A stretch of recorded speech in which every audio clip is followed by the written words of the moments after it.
Good afternoon. I'm Pradeep Deshpande. I'm a co-author of the paper Towards a Science of Consciousness, Hunt for Major Impact Factors with Dr. B.D. Kulkarni of NCL in Pune, India.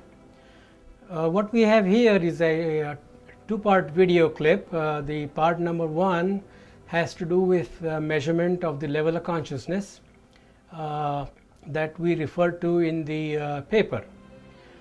So what I will do, and part two has to do with the how well this device works with foods and drink. So let's get started with part one. What I have here with me is a pendulum-like device, a glass conical shaped pendulum that is attached to a chain, which I'm going to hold in my right hand between the thumb and the index finger, and make declarative statements. If the answer is incorrect, the pendulum will go back and forth like a clock, but if the answer is correct, then the pendulum is expected to go clockwise looking down. That's what we intended to use to see whether we can calibrate the level of consciousness. Now, in terms of Six Sigma, as you know, any measurement device, how good it is, the outcome is influenced by three types of causes. The first has to do with common causes called that arise due to uncontrollable sources of variation or unknown sources of variation. Some of the examples of uncontrollable or unknown sources of variation, I should say uncontrolled sources of variation, include even such things as integrity.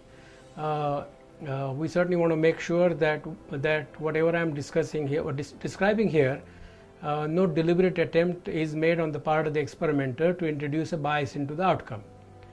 The second source of variability in the outcome is due to assignable causes, and that's really the type of causes that we are trying to capture in attempting to download information from the pure consciousness down to the manifest world, down to the level of conscious to the conscious world. So let's take this little measurement device and calibrate several individuals and several beings, if you will, and see what happens. The first being I will examine with this is let's say Sri Krishna. On a scale of 10 to on a scale of 1 to 1000, on a scale of 1 to 1000, Sri Krishna calibrates at 100, 200, 300, 400, 500, 600, 700, 800, 900, 950, 1000, 1000, so somewhere between 950 and 1000. Let's do another one. On a scale of 1 to 1000, Jesus Christ calibrates at 100, 200, 300, 400, 500, 600, 700, 800, 900, 950, 1000, more or less the same, 1000. Now, how about at the other end of the spectrum? Let's select some beings that we know to be bad human beings. Let's say Adolf Hitler. On a scale of 1 to 1000, Adolf Hitler calibrates at 100, 150, 200, 250, 300, well, somewhere between 250 and 300. Well, let's do one more. How about calibrating the level of consciousness of let's say an outstanding scientist such as Albert Einstein? On a scale of 1 to 10,000, on a scale of 1 to 1000, Albert Einstein calibrates at 100, 150, 200, 250, 300, 350, 400, 450, 500, 550, well, somewhere between 500 and 550.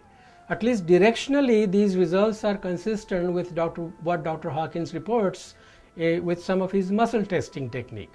The question that really arises is whether the answers are always correct. In this particular case, I'm pretty my conscious mind is let's say biased toward a certain answer, and it's conceivable that my measurement device is giving me the answer that I'm looking for.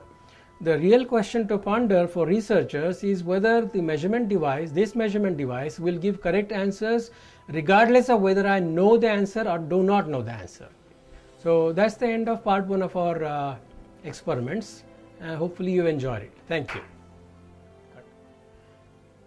Good afternoon again. This is part 2 of the video clip referenced in our article Towards a Science of Consciousness, Hunt for Major Impact Factors. This particular clip involves a set of experiments which test a variety of foods.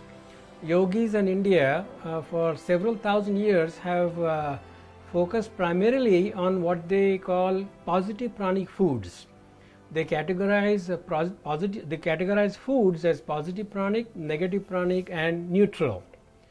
Positive pranic foods promote the good side of human beings, whereas the neutral foods promote the not so good side of the human beings. So what I have in front of me here is a variety of foods: water, drinking water, rice, a potato, garlic, ginger, 2 bottles, one containing water and the other containing alcohol, but I don't know which contains what, and an onion. And we'd like to see whether the same meter that you have seen earlier is capable of categorizing these foods into positive pranic, negative pranic, and neutral. The positive pranic foods, the meter is expected to go clockwise, rotate clockwise looking down. For negative pranic foods, the meter is expected to move counterclockwise, again looking down, and for neutral foods, the direction is back and forth. So let's start with water and let's see what happens.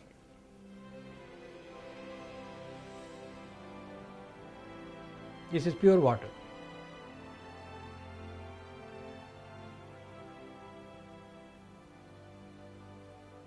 As you can see, the movement is clockwise looking down.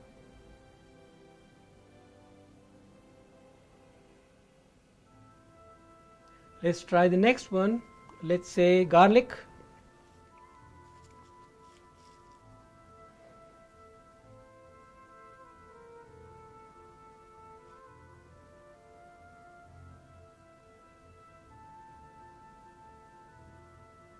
As you can see, the movement is counterclockwise. Let's try ginger.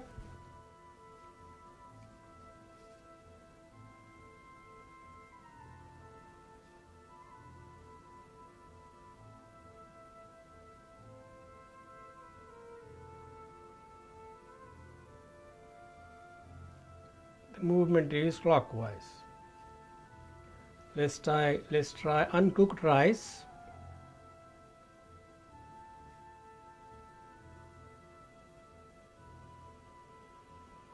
The movement appears to be back and forth like a clock. How about potato?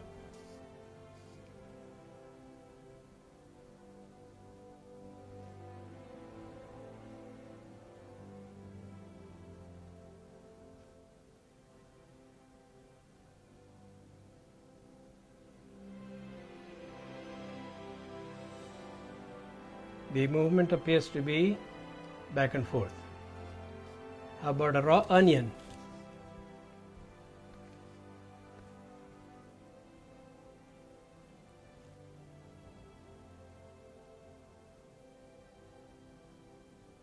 The movement appears to be counterclockwise looking down. Now let's take the remaining 2 bottles. One contains water, the other contains alcohol. I do not know which one is which. I knew it at the time I filled it, but I do not know which one is which now. So you are about to see me possibly fall flat on my face.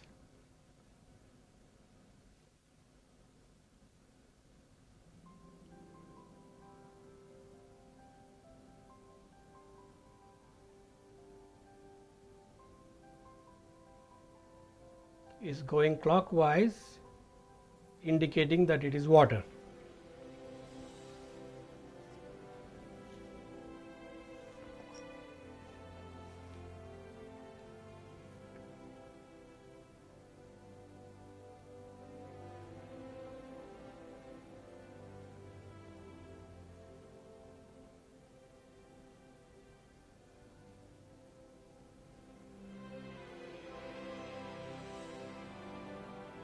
going counterclockwise, indicating that it is alcohol. Well, let's see whether this is right or not. It's wrong. This right here did go counterclockwise and it went and indicating that it is alcohol, but I tasted it, it's water. So this measurement device is actually not working. So what's going on here? Well, look at this.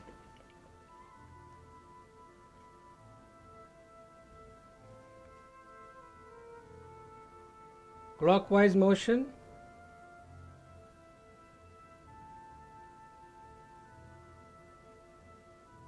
clockwise motion, counterclockwise motion,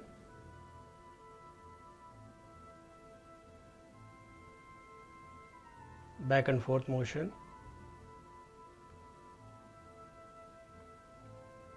So what I'm attempting to show you is that with my mind I'm able to make this device move in any direction that I choose.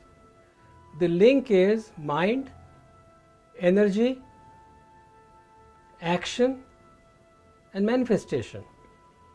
So what we are attempting to do is to download information from the infinite database about the correctness of food or categorization of food, but if the results are influenced by a biased mind, one way or the other, the results will be wrong. So this is where the challenge is for researchers, is to be able to validate this measurement device and discern what is it that is causing the measurement to be false. I have proposed a hypothesis in the paper, we have proposed a hypothesis in the paper that suggests that the level of consciousness of the person doing the experiments himself or herself is itself a major impact factor. In other words, there are individuals such as David Hawkins, for example, may be able to get the answers right most of the time. Now, he reports an error rate of under 3%, whereas somebody like me, an applied scientist who is thoroughly biased by rational thinking and the scientific mind, maybe my error rate is much higher. This is an area for research that needs to be contemplated. Thank you very much for your attention.